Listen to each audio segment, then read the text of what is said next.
со кардиналот Паролин разговаравме за сите негови впечатоци по неговата посета кога ја имавме таа чест во Македонија да учествуваме во чинот на прогласувањето на мајка Тереза за светец и за сите негови впечатоци што ги добил од таа наша прослава, од неговата посета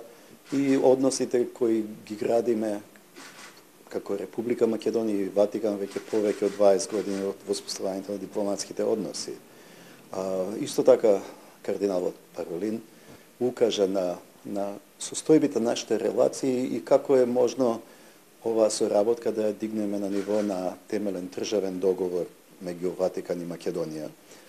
Исто така беше инициирано прашањето за представувањето на Ватикан во Македонија, бидејќи секој пат нунциот за Македонија е во друга држава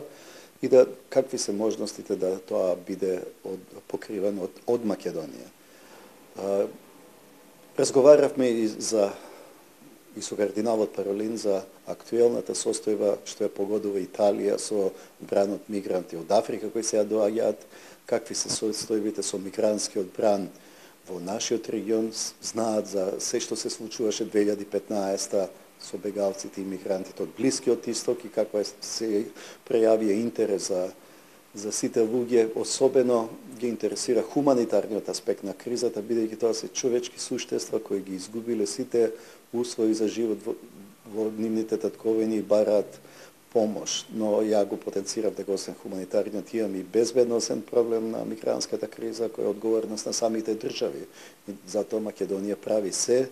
да придонесува за на некој начин спречување на сите закани кои доаѓаат со овие бранови на бегалци, затоа што како на боиштата во Сирија и Ирак ИСИЛ ги губи своите позиции, тие ги користат мигрантските бранови да се протнат, што се вели, низ Европа,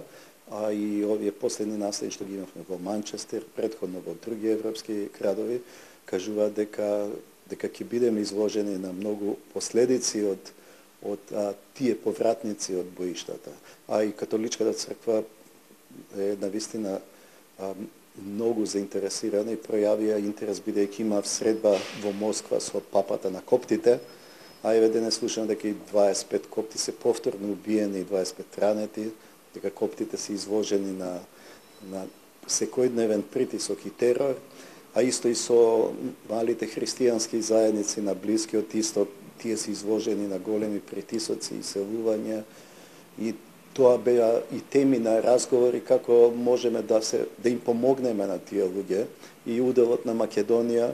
во поглед на територија низ која транзитираат сите овие напатени луѓе.